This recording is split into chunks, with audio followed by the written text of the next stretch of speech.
Serial লাগে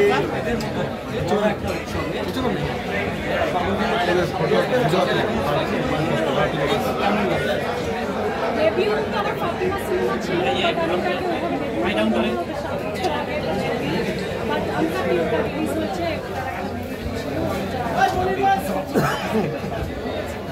আমার ইচ্ছা ছিল সবসময় কমার্শিয়াল সিনেমা দিয়ে হবে এবং আমার মনে হচ্ছে যে এটা তারপরে শুনেছি যে আমি আরও বেশি ইন্টারেস্টেড ছিলাম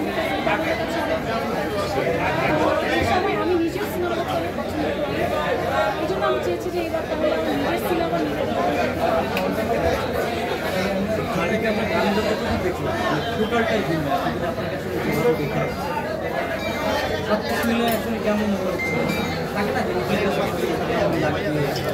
এইভাবে আমাকে অডিয়েন্স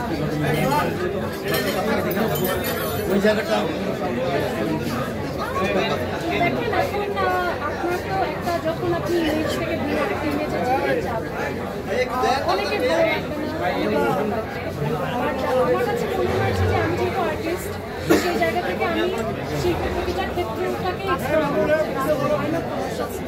এবং কমার্শিয়াল সিনেমার একটা ভালো বাজার এখন আছে এবং সেটা একটা বড় পটেনশিয়াল আমি এই টাইমটাকে মিস করতে অবশ্যই চাইনি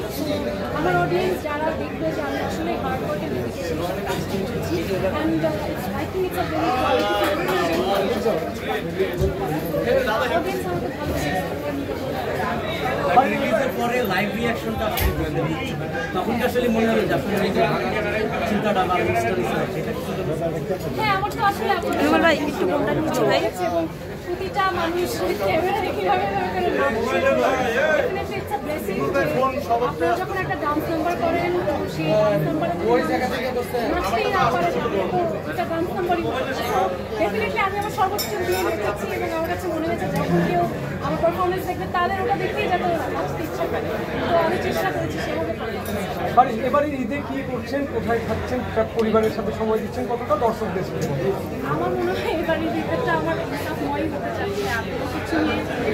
কোনো পরিকল্পনা নেই। আশা করছি যে ঈদের দিন থেকে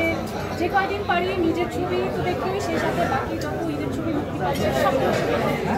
ফারিনকে তো আমরা বিভিন্ন অবতারে দেখেছি, আগে বিভিন্ন ক্যারেক্টারে দেখেছি, এবার দেখলাম টোটালি একটা ভিন্ন অবতারে। তো সামনে আমরা আরও কী কী অবতারে ফারিনকে দেখতে পাচ্ছি?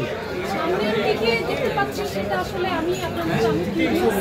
আমি চাই যে সামনে আরও যে কোনো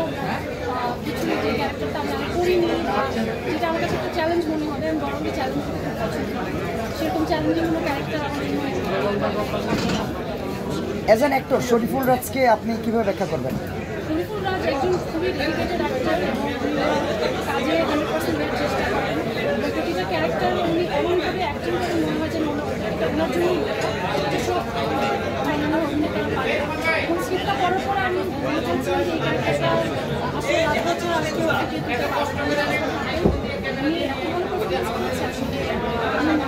আর ব্যক্তি তাসনিয়া ফারিন, অভিনেত্রী তাসনিয়া ফারিনকে কীভাবে ব্যাখ্যা করবে?